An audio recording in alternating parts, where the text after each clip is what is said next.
The champagne flute shattered against marble, crystal fragments scattering like fallen stars across the ballroom floor. Allison Argent didn't flinch. While other servers gasped and scrambled backward, she kept her eyes locked on the man in the charcoal suit near the east entrance, the one whose hand had moved to his jacket pocket 3 times in the last minute, fingers twitching with nervous energy that didn't match the relaxed posture of someone enjoying a charity gala. Her earpiece crackled softly. "Target is mobile, 2nd floor, west corridor." She set down her tray with practiced ease, her black service uniform blending perfectly with the other temporary staff, circulating through Seoul's most exclusive fundraising event of the season. The Shilla Hotel's grand ballroom glittered with old money and new power. 500 of South Korea's elite gathered under baccarat chandeliers to write checks and forge alliances. And somewhere in this sea of designer gowns and tailored suits, Min-Ho held court like the king he believed himself to be. Allison had studied his face for 3 years. Every photograph, every video, every public appearance dissected and memorized until his features lived behind her eyelids. The sharp jawline that graced magazine covers, the eyes that could shift from warm to predatory in a heartbeat, the smile that had charmed investors into handing over billions while his company quietly buried the bodies of its mistakes. One of those bodies had been her father's. She moved through the crowd with the invisible efficiency expected of service staff, her dark curls pulled into a severe bun that highlighted the elegant angles of her face, her mother's Korean heritage evident in her delicate features, her father's Ghanaian roots present in her rich brown skin and the stubborn set of her jaw. People looked through her, around her, never quite at her. Perfect. The crowd parted near the grand staircase, and there he was. Min-Ho stood surrounded by admirers, his tall frame commanding attention without effort. At 35, he'd built LM Holdings from a small import business into a multinational conglomerate, his rise so meteoric that Forbes had called him the phoenix of Korean industry. What Forbes didn't know was that phoenixes rose from ashes, and Min-Ho had left plenty of those in his wake. Allison felt her pulse quicken, not from nerves, but from the rush of finally being close to her target after years of preparation. She'd infiltrated his company 6 months ago through a subsidiary, working her way through layers of corporate structure until she'd found the thread. One accounting irregularity that led to another, then another, until the pattern emerged like a constellation, only visible to someone who knew how to look. Min-Ho's empire was built on blood money. Specifically, on the systematic destruction of the Argent Medical Research Facility 5 years ago, a fire ruled accidental that had killed 17 people, including the lead researcher who'd been about to blow the whistle on Min-Ho's theft of groundbreaking pharmaceutical patents. That researcher had been Dr. James Argent, brilliant scientist, devoted father, and the man whose bedtime stories had been about changing the world through medicine. Allison had been 22 when she'd gotten the call.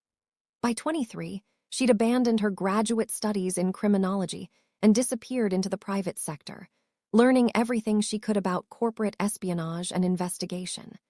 By 25, she'd caught the attention of an independent agency that specialized in cases the law couldn't touch, crimes committed by people powerful enough to buy silence. Now, at 27, she was finally close enough to destroy the man who destroyed her family. "Champagne, sir."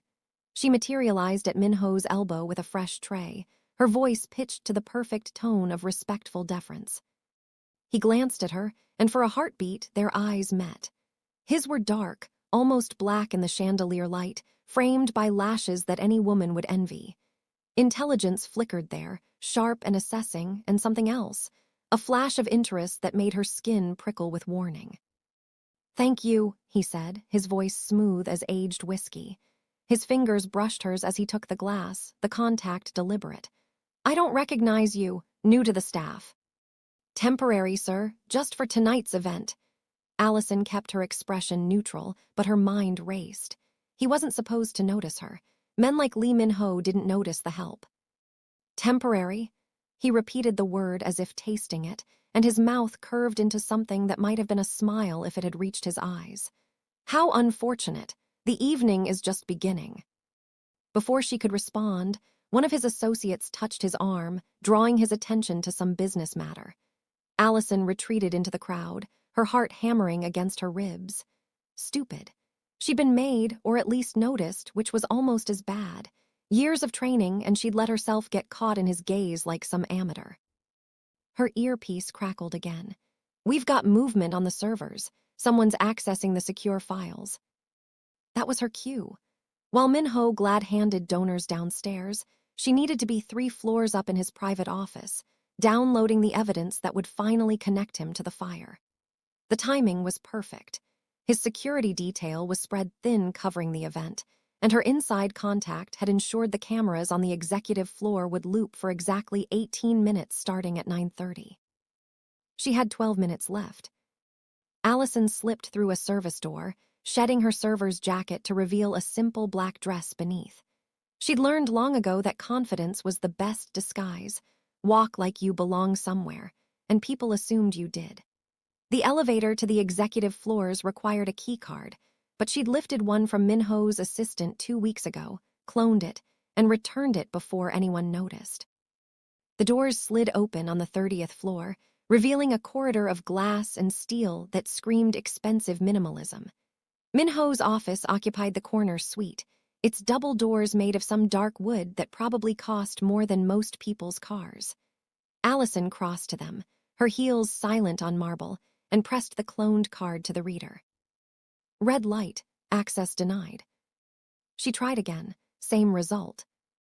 Damn it, she breathed. He'd changed the security protocols. When? She'd checked the system just yesterday and her access had been clean. The elevator chimed behind her. Allison spun, mind already calculating distances and exits, but there was nowhere to go. The elevator doors opened, and Lee Min-Ho stepped out, alone, his dark eyes finding her immediately. "I thought you might come up here," he said conversationally, as if catching someone trying to break into his office was an everyday occurrence. "The question is why." She could run. The stairwell was 20 feet away and she was fast. But running meant abandoning the mission, losing years of work, and she wasn't ready to do that. Not when she was this close. "Mr. Lee," she said, making her voice breathy with false panic. "I'm so sorry I got turned around looking for the restroom, and someone said there was one up here, but this card doesn't seem to work." "Don't." He crossed the distance between them in 3 strides, moving with a predator's grace. Up close, he was taller than she'd expected, and the civilized veneer he wore downstairs had cracked to reveal something more dangerous underneath. "Don't insult both of us with a lie that transparent. You're not lost, and you're not a server." Allison's hand moved to the small of her back, where a compact taser was hidden beneath her dress, but he caught her wrist before she could reach it. His grip was firm but not painful, his thumb pressed against her pulse point in a way that felt oddly intimate. "I could call security," he continued, his voice dropping lower. "Have you arrested for trespassing, attempted corporate espionage, or half a dozen other charges? But I'm curious. Who sent you? Was it the Japanese competitor trying to steal my manufacturing secrets? Or perhaps the American pharmaceutical company still bitter about losing that patent bid?" She met his gaze steadily, refusing to look away. "I don't know what you're talking about." "Liar," but there was a hint of admiration in the way he said it. He released her wrist, though he didn't step back, keeping her caged between his body and the wall. "You're good, very good. The way you moved through that crowd downstairs, professional training, probably military or law enforcement. But your hands gave you away. They're not a server's hands. Too many calluses from computer work, and that's a very expensive watch for someone working a temporary catering job." Allison silently cursed herself. She'd remembered to remove her usual rings, but had forgotten about the watch. A graduation gift from her father that she couldn't bear to part with.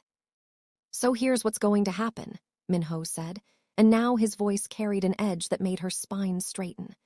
"You're going to tell me who you really are and what you're after, and depending on your answer, I'll decide whether you leave here in handcuffs or—" He paused, his gaze dropping to her mouth for a fraction of a second. "As my guest for the evening." "Your guest." The words came out sharper than she'd intended. "I'm hosting a charity gala, miss." "Rays," she lied smoothly. "Allison Rays." "Miss Rays." He tested the name like he had temporary. and she could tell he didn't believe it. I'm hosting a charity gala for children's medical research. Ironic, given your presumed mission, but let's set that aside. I find myself intrigued by a woman bold enough to attempt infiltrating my company, skilled enough to almost succeed, and beautiful enough to make me forget, temporarily, that I should be furious. Is this how you usually handle security breaches? With compliments and veiled threats? Only when the intruder has eyes that could stop traffic and a spine that refuses to bend even when caught red-handed. He smiled then, a real smile that transformed his face from handsome to devastating. Come back down to the party with me. Dance, have dinner, let me buy whatever silence or information you're selling. Or try to run and discover just how quickly my security team can lock down this building. It was a trap, obviously a trap. But Allison found herself nodding because staying close to Min-Ho, earning his trust even temporarily, might give her another chance at the evidence she needed. And because some traitorous part of her was genuinely curious about the man who could meet her attempted infiltration with an invitation to dance. One dance, she heard herself say. Then I leave. No handcuffs, no charges, no security detail following me home. One dance, he agreed, offering his arm like they were characters in some Regency romance rather than corporate spy and CEO. But I should warn you, I'm very persuasive. You may find yourself wanting to stay longer. The walk back to the elevator felt surreal, her arm linked through his as if they'd arrived together. In the mirrored walls, they made a striking pair, his height and sharp elegance, her curves and the contrast of her skin against his fair complexion. She caught herself studying their reflection and looked away, disturbed by how right they looked together. You never answered my question, Min-Ho said as the elevator descended. Who sent you? No one sent me. This is personal. His eyebrows rose. Personal. Now I'm even more intrigued. What could LM Holdings have done to earn such dedicated attention from someone like you? Someone like me. Smart, capable, clearly operating outside official channels, which means whatever grudge you hold, the law either can't or won't help you pursue it. He studied her profile. That suggests your grievance is real, not fabricated by a competitor. So what did I do, Miss Reyes, who isn't really Reyes? Do you remember every person your company has hurt? Every life your business decisions have destroyed? The words came out harder than she'd intended, 3 years of grief sharpening her voice to a blade. Something flickered across his face, surprise, maybe, or recognition. 5 years ago, the fire at Argent Medical Research. Allison's breath caught. She hadn't expected him to make the connection so quickly, or to remember at all. Most criminals she'd pursued tried to bury their sins so deep they could pretend they didn't exist. But Min-Ho said it like he was nomming a landmark, acknowledging its place in his history. You took something from me, she said quietly. Something you can never give back. The elevator doors opened onto the ballroom, music and laughter spilling out like water from a broken dam. Min-Ho didn't move, his hand coming up to stop the doors from closing. Dr. Argent, he said. James Argent, he was your father, uncle. Father? I'm sorry for your loss. No, you're not. Allison pulled her arm free from his. You're sorry I found out the truth. Sorry that someone's finally close enough to expose what you did. But you're not sorry 17 people died so you could steal patents and build your empire on their ashes. You think I killed those people. His voice had gone very still, very quiet. You think I ordered that fire. I know you did. I have evidence almost enough to prove it. That's why I'm here. Then you've wasted 3 years of your life chasing the wrong man. He stepped out of the elevator, forcing her to follow or be left behind. I didn't start that fire, Miss Argent. I didn't steal those patents. And if you'd done your research half as thoroughly as you think you have, you'd know I've spent the last 5 years trying to find out who did. Liar, she threw his own word back at him. Am I? He turned to face her fully, and the crowd around them faded into background noise. Then explain why I've donated 50 million won to medical research foundations every year since the fire. Why I've personally funded 3 separate investigations into the incident. Why your father's assistant, Dr. Chen, I believe her name was, now works in my research division with carte blanche to pursue any project she chooses. Allison felt the ground shift beneath her feet. Dr. Soo-min Chen had been her father's right hand, the person who'd raised the first alarms about patent theft. After the fire, Chen had disappeared from public view, and Allison had assumed the worst, that she'd been paid off or threatened into silence. "You're lying," she said, but her voice wavered. "I'm many things, Miss Argent, but I try not to be a liar. It's inefficient." He glanced over her shoulder, and his expression hardened. "We'll have to continue this conversation later. Don't leave, please." The please surprised her almost as much as his denials. Before she could respond, he was moving past her, his attention fixed on something across the ballroom. Allison turned to follow his gaze and saw the man in the charcoal suit from earlier, the one with the nervous hands, weaving through the crowd toward the main podium where Min-Ho was scheduled to give his keynote address in 10 minutes. Her training kicked in before conscious thought.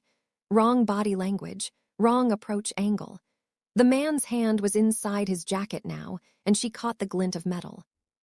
"Gun!" she shouted, but her voice was lost in the orchestra's crescendo. She ran, heels abandoned within 3 steps, her body moving on pure instinct.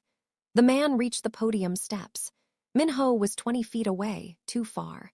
Security was scanning the wrong section of the crowd. Everything slowed down to individual frames, the man's hand emerging with a pistol, his arm rising, his finger finding the trigger. Allison hit him from the side with her full weight, both of them crashing into a table that collapsed under the impact. The gun went off, plastered dust exploding from the ceiling as the bullet went wide.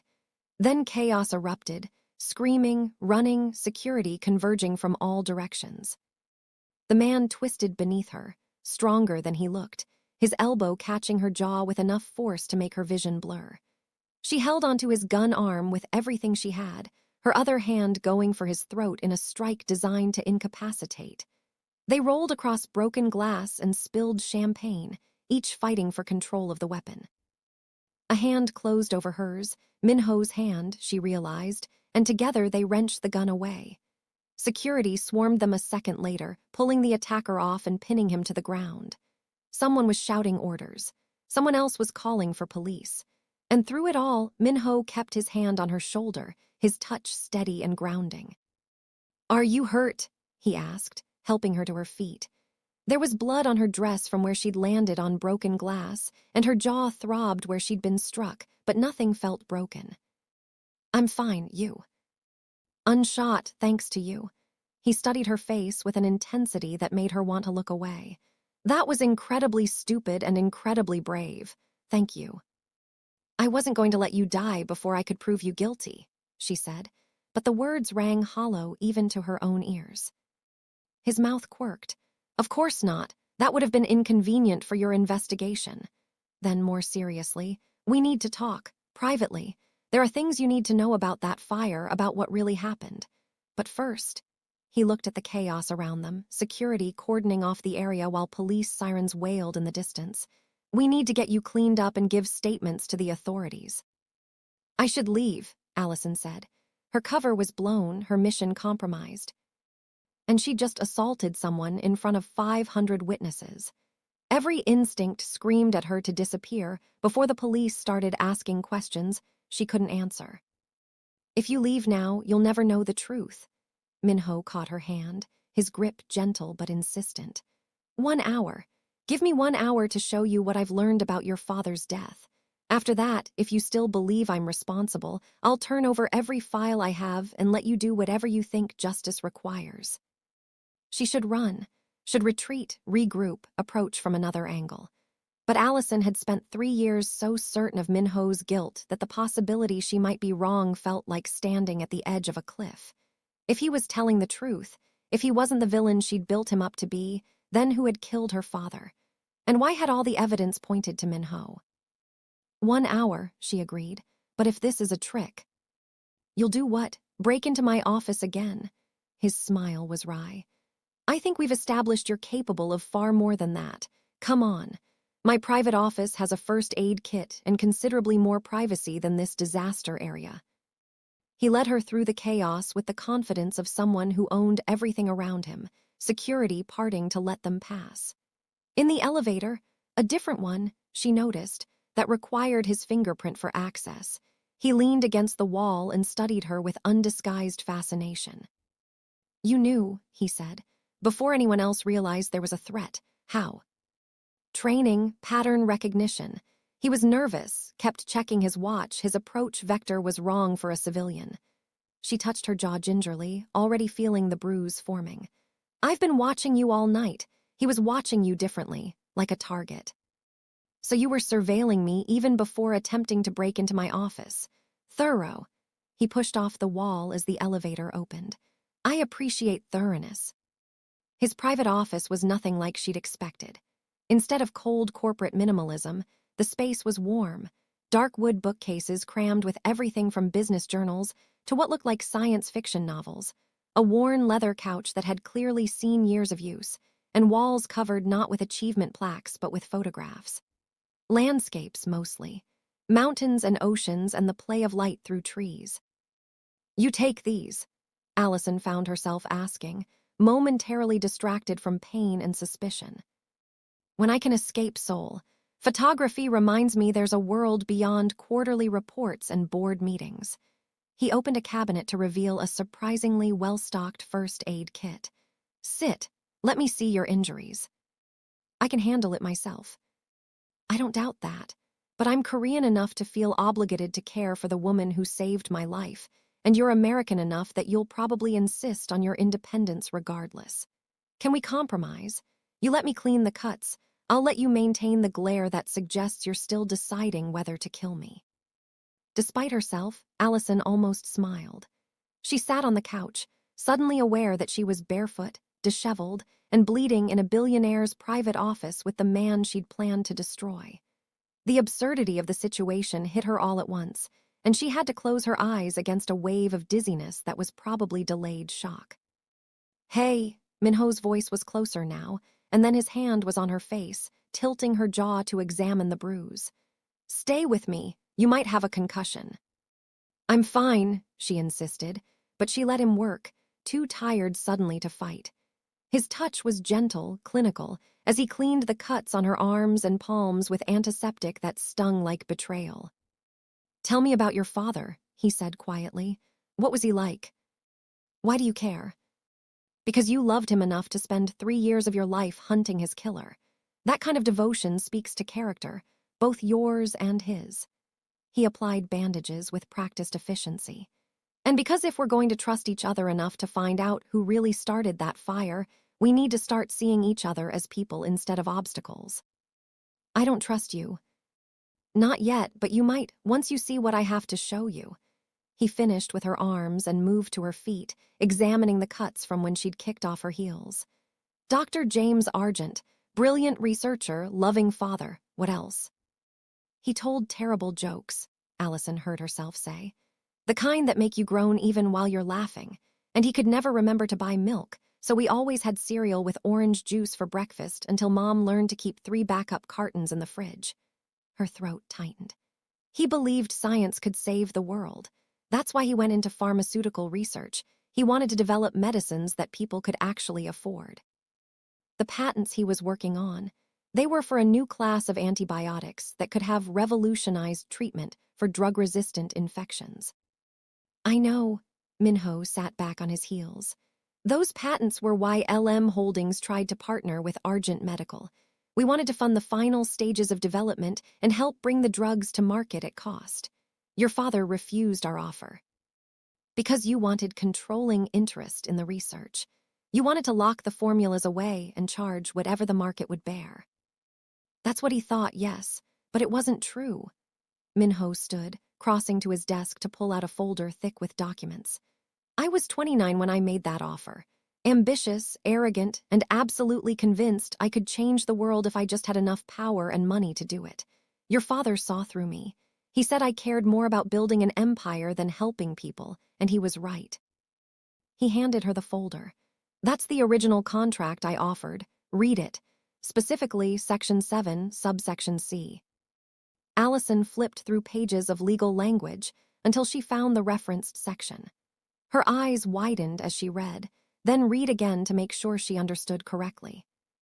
All patents developed with LM Holdings funding will be licensed on a non-profit basis, with prices set to achieve maximum global distribution regardless of economic return, she read aloud. This doesn't make business sense. You'd never recoup your investment. No, I wouldn't. That was the point. I wanted to prove to your father that I was serious about prioritizing access over profit. He still said no. Min-Ho's smile was rueful. I took it personally.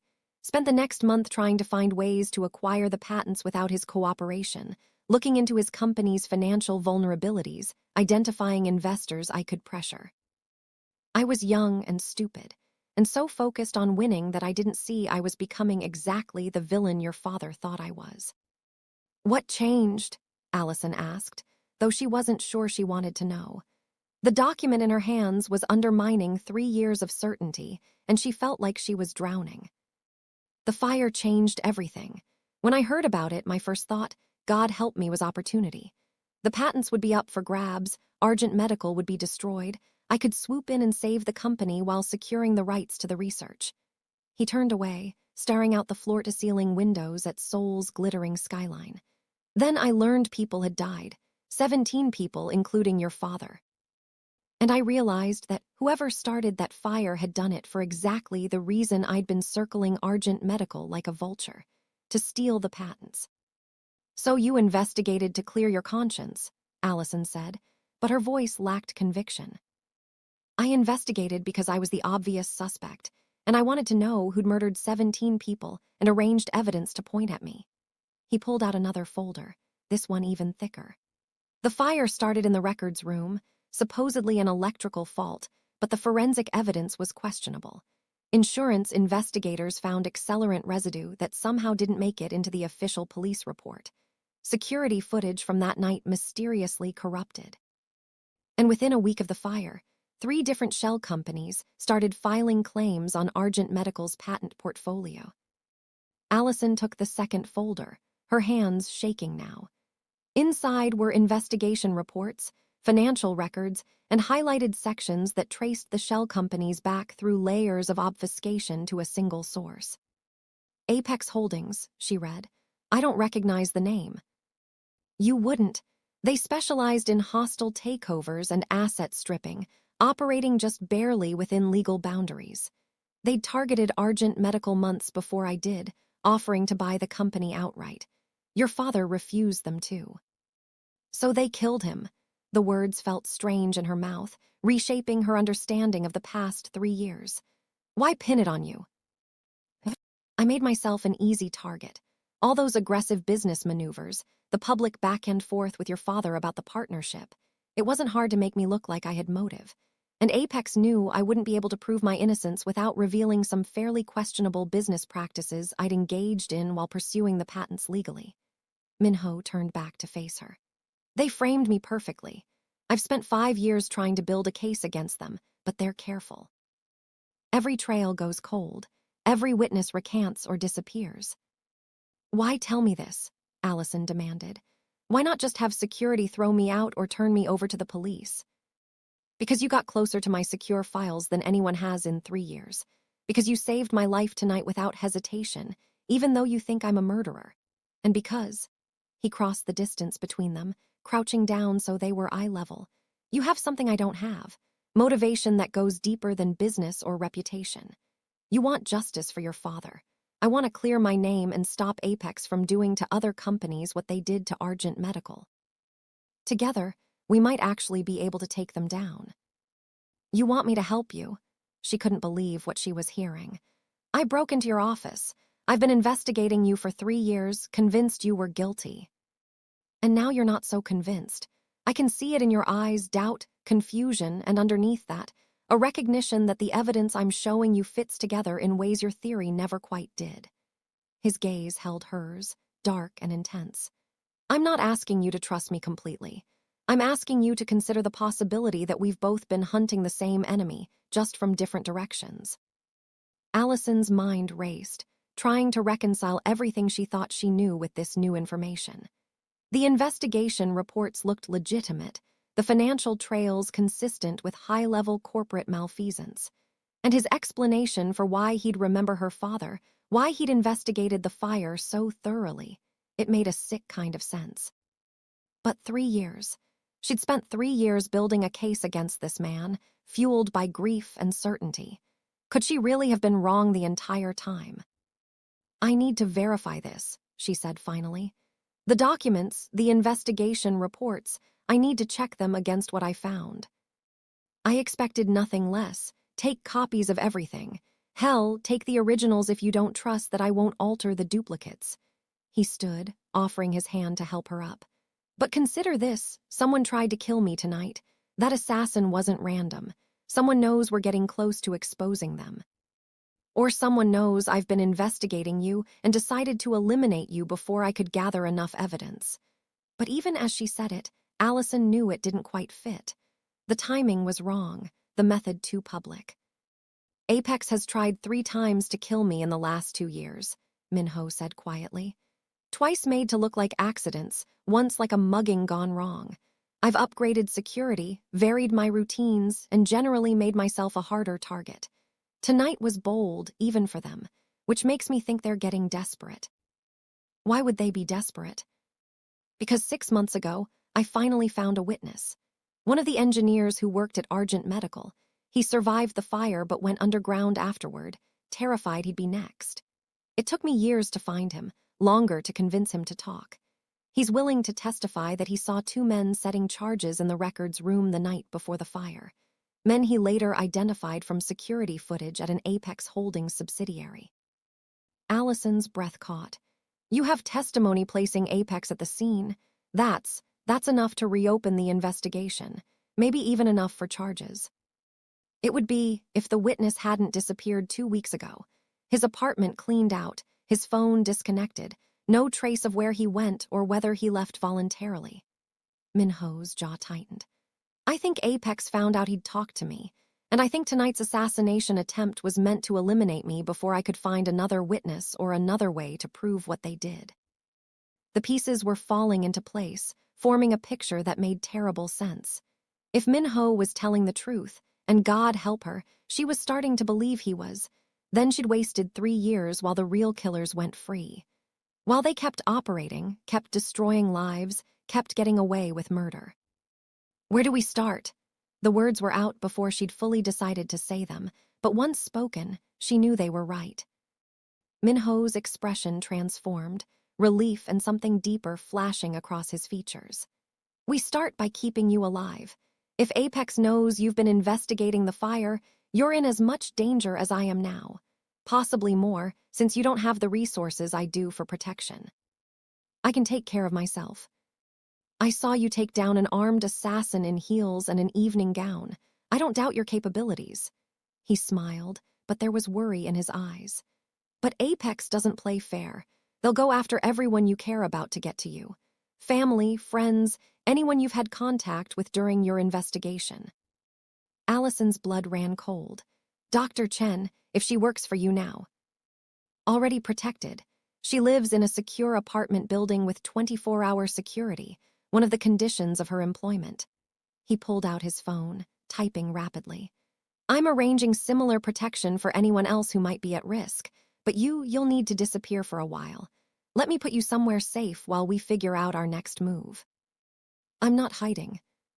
I'm not asking you to hide. I'm asking you to regroup intelligently instead of stubbornly walking into danger." His tone gentled. "Please, Allison, I've already failed to protect 17 people from Apex. I won't fail you too." The use of her first name, her real first name, should have alarmed her. Instead, it felt oddly intimate, like a boundary had been crossed without her quite noticing. She met his gaze and saw genuine concern there, mixed with determination and something else she couldn't quite name. "Fine," she heard herself say, "but I want full access to everything you've gathered on Apex. Every investigation report, every financial record, every scrap of evidence. And I want to meet with Dr. Chen." "Done." He was already moving, pulling out a laptop and external drives. "I'll have everything ready within the hour. As for Dr. Chen, I'll arrange a meeting for tomorrow. Tonight, though, we need to get you out of this building before the police want extensive statements about why a caterer was surveilling me and then single-handedly stopped an assassination. I gave a statement to building security. A brief statement. Trust me, the detective assigned to this case will want much more, especially once they start pulling your background and realize you don't exist as Allison Reyes. He glanced at her, eyebrows raised. You do have a clean exit strategy, don't you? Of course, though clean might be overstating it. She'd planned to slip out during the chaos, change in a parking garage bathroom, and be gone before anyone thought to check security footage. Simple, effective, and completely blown now that she'd become the evening's hero. Then we adapt. Min-Ho's fingers flew across the keyboard, and she caught glimpses of security feeds, building schematics, and what looked like encrypted messaging. I'm pulling my car around to the private garage. We'll leave together. If anyone asks, you're my personal security consultant, and I'm moving you to a secure location for debriefing. It's close enough to the truth that it won't raise immediate flags. Won't people wonder why your security consultant was working as a server? Deep cover assessment of my security protocols. I'm known for being paranoid about safety. His smile was quick and sharp. It's not even a lie, though usually I hire professionals for that, not brilliant vigilantes with personal vendettas. I'm not a vigilante. No, what would you call someone who operates outside the law to pursue justice? He pulled a jacket from his closet and draped it over her shoulders, designer, warm, and carrying the faint scent of his cologne. Not that I'm complaining. Vigilantes are significantly more interesting than corporate consultants. They took the private elevator down to an underground garage that looked more like a luxury car showroom than a parking facility. Min-Ho's car was a sleek black sedan that probably cost more than Allison's entire operation budget for the past year. He held the passenger door open for her, his hand steadying her elbow as she slid in. Where are we going? She asked as he started the engine. Somewhere Apex won't think to look. Somewhere we can plan our next move without worrying about who's listening. He glanced at her as they pulled out onto Seoul's nighttime streets. And somewhere I can make sure you're actually okay. You were magnificent tonight, but you also took a significant hit to the head and definitely have a concussion. I've had worse. That's not reassuring, but his tone was warm, almost affectionate. Tell me something, Allison. During those 3 years you spent investigating me, did you ever wonder if you might be wrong? If the evidence might be pointing you toward a convenient target instead of the actual guilty party? She considered lying, then decided he'd already seen through too many of her deceptions tonight. Sometimes, late at night, when I'd go through everything again, there would be these moments where something didn't quite fit. Nothing big enough to change my theory, just inconsistencies. The timing of certain financial transactions. Witness statements that contradicted each other in small ways. But I'd tell myself I was being thorough, looking at all angles. And now I think I was so focused on making the pieces fit my conclusion that I didn't see they were forming a different picture entirely. She touched the laptop case he'd given her, filled with evidence she'd spent years trying to gather. I wanted you to be guilty. It was cleaner that way. One villain, one target, one path to justice. Reality is rarely that simple. He navigated through traffic with the ease of someone who knew Seoul's streets intimately. For what it's worth, I admire your dedication. And your skill. Breaking into corporate security is not easy, and you made it look effortless. I had help, an inside contact who fed me access codes and information. Allison felt a sudden chill. Min-Ho, if Apex has been watching your investigation, they might have been watching mine too, which means they might know about my contact. His hands tightened on the steering wheel. Who are they? Where can we find them? His name is David Park. He works in your IT department, third shift network administration. He's been helping me because his sister died in the fire. She was an intern at Argent Medical. Allison was already pulling out her phone, dialing the number she'd memorized. It rang once, twice, 3 times, then went to voicemail. David, it's Reyes. Call me back immediately. Don't go home, don't go anywhere you usually go. Find somewhere public and safe and wait for my call. She hung up and looked at Min-Ho. Can you trace his phone, find out where he is? Already on it. He was driving one-handed now, his other hand swiping through screens on his own phone. I'm pulling his employee records, accessing building security to see when he last badged out, he swore softly in Korean. He left the building an hour ago. Security cameras show him heading toward the subway station. Can you pull subway footage? Not directly, but I know people who can. He made a call, speaking rapid Korean that was too quick for Allison's limited understanding to follow. When he hung up, his expression was grim. My contact will check, but it'll take time. Time Park might not have if Apex has already made their move. Allison's mind raced through possibilities, trying to think like the people they were hunting. Where would they take him? If they grabbed him off the street, they'd want somewhere private to question him, find out what he told me, what evidence he helped me gather. Apex owns properties all over Seoul, most through shell companies that make them hard to trace. But they'd want somewhere isolated, somewhere they could work without interruption. Min-Ho took a sudden turn, heading away from the city center. There's an industrial complex in Gangnam that's been sitting empty for the last year. Apex supposedly bought it for redevelopment, but nothing's happened with the property. It would be perfect for torture and murder, Allison finished quietly. How far? 20 minutes in current traffic. But Allison, if I'm right and they have him there, we can't just walk in. Apex will have security, probably armed. We need to call the police, do this legally. And tell them what? That we have a hunch based on corporate records and a man who's only been missing for an hour. She shook her head. By the time we convince anyone to investigate, David could be dead. I won't let another person die because I was too slow, too careful. Then we go in smart. Min-Ho was already pulling up building schematics on his phone. I know you're capable, and I saw what you did tonight. But we're going up against trained professionals, possibly military contractors given Apex's resources. We need a plan beyond kick in the door and hope for the best. He was right, damn him. Allison forced herself to think tactically, to set aside emotion and assess the situation like the professional she'd trained to be. Reconnaissance first. We scope the location, confirm Park is there, identify the number of hostiles and their positions. Then we call in support, your security team, police, whoever we can mobilize quickly. Better. He sent a quick text, then focused back on the road. I'm having my head of security meet us there with a tactical team. 20-minute ETA from their current position. We do recon, wait for backup, then extract Park safely. Agreed. Allison checked her own resources, a backup phone with secure contacts, the taser from earlier, and a folding knife she kept in her evening bag.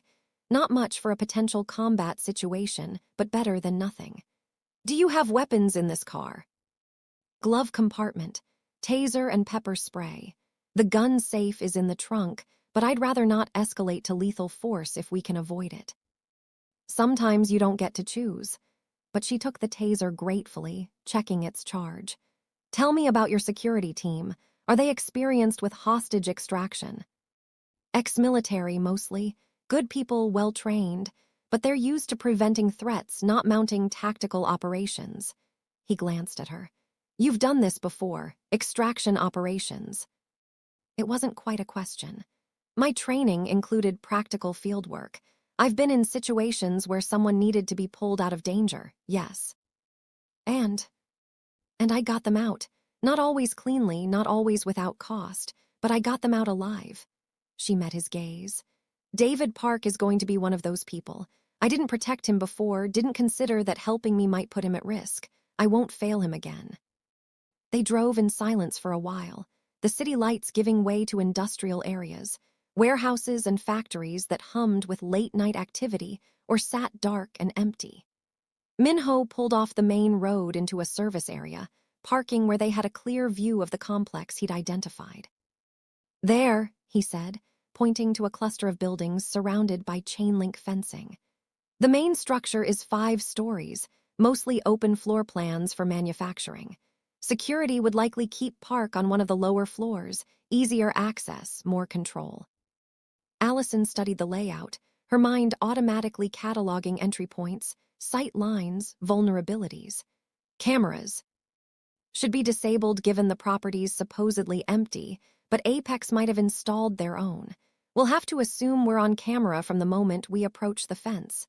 He checked his phone. My team is 10 minutes out.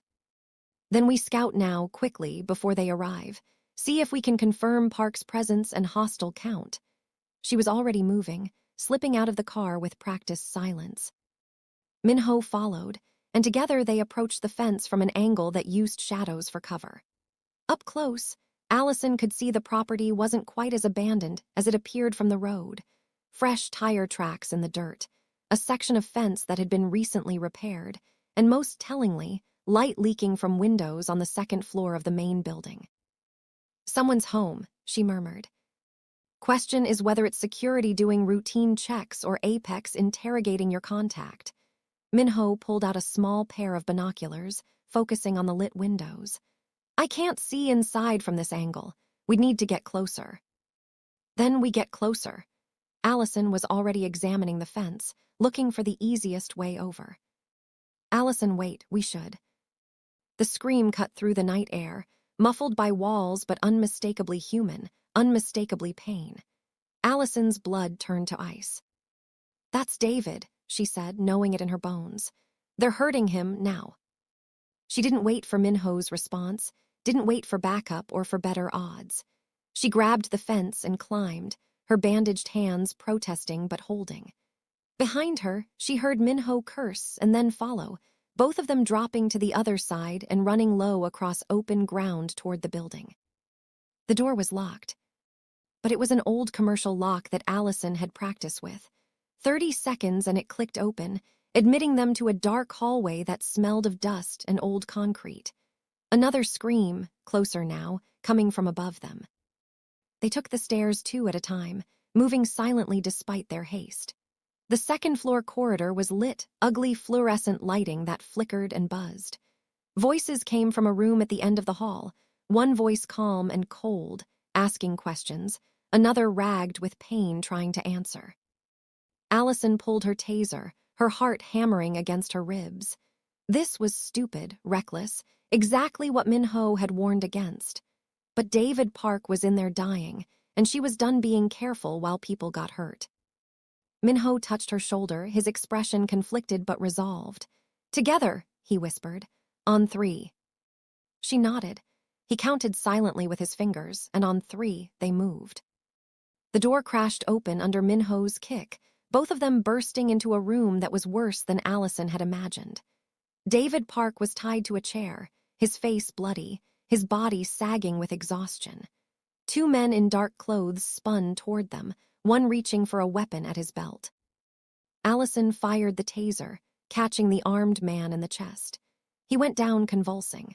Min-Ho tackled the second man before he could fully react, both of them crashing into a metal table that screeched across the floor. Allison was already moving to David, cutting the zip ties that held him with her folding knife. Raise, David gasped, his voice thick with blood and broken teeth. They knew everything. Your real name, your investigation. SHH, save it. We're getting you out. She got his arm over her shoulder, taking most of his weight as she hauled him upright. Behind them, Min-Ho had subdued his opponent, some kind of sleeper hold that left the man limp on the ground. But the sounds of fighting had attracted attention.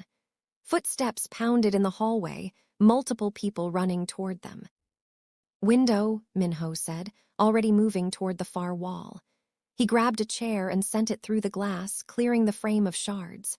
It's a 10-foot drop to the loading dock below. Can you make it with him? Do I have a choice? Allison was already helping David toward the window. Always. Min-Ho grabbed David's other side, and together they maneuvered him through the broken window.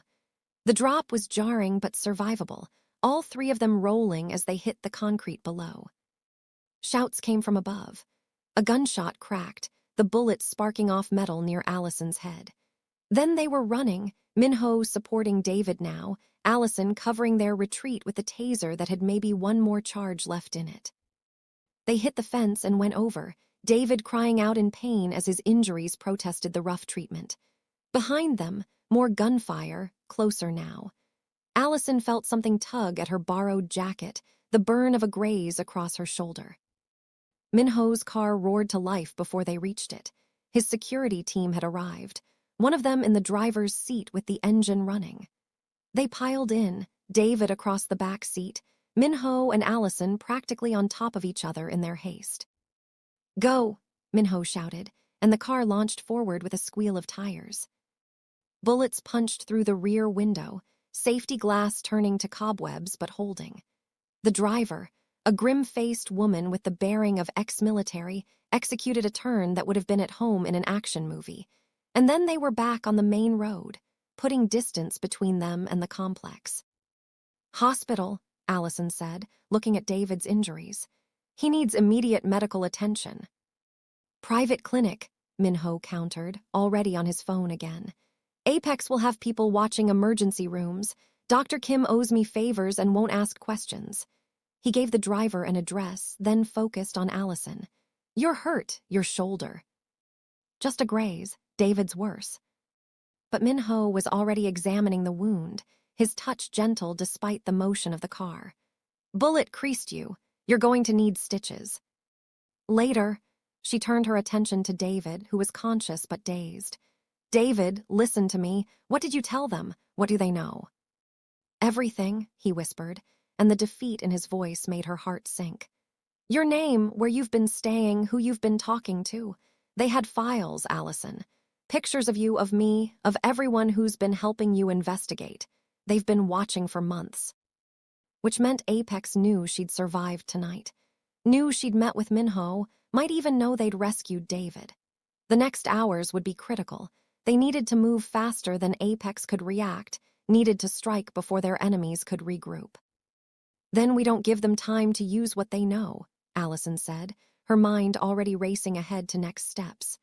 "We take the fight to them, hit them where they're vulnerable before they can come after us again." Min-Ho met her gaze in the rearview mirror, and something passed between them, understanding, determination, and the recognition that they'd crossed a line tonight. There was no going back now, no safe retreat. They were all in, for better or worse. "Together," he said, echoing his earlier word.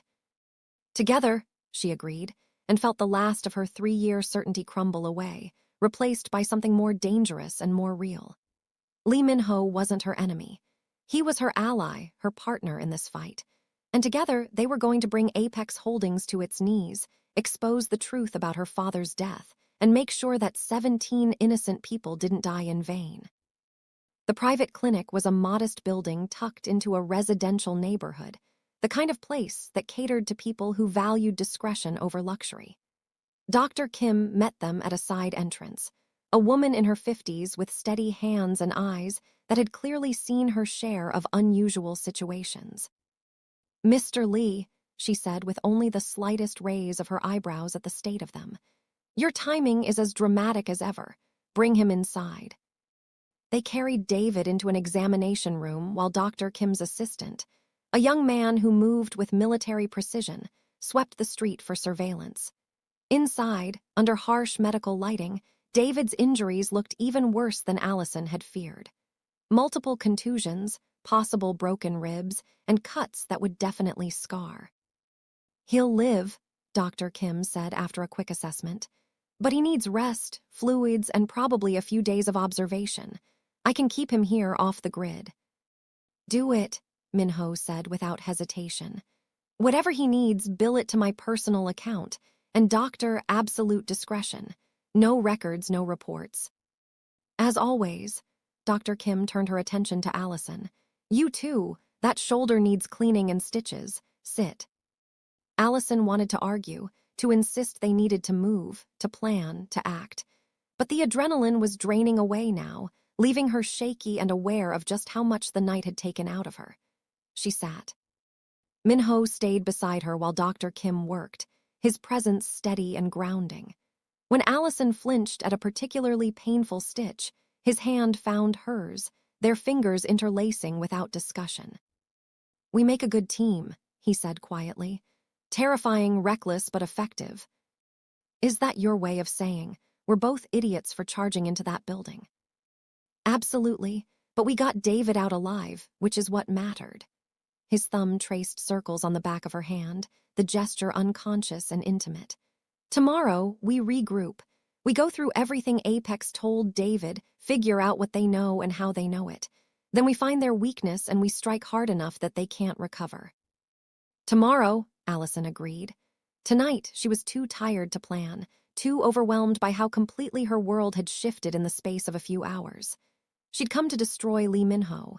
Instead, she'd found an unexpected ally, maybe even something more in the way he looked at her, like she was fierce and brilliant and worth protecting. Dr. Kim finished with her shoulder, applying a clean bandage and pronouncing her lucky. You'll be sore for a week, but there's no permanent damage. Try to avoid getting shot at for at least that long. I'll do my best, Allison said wryly.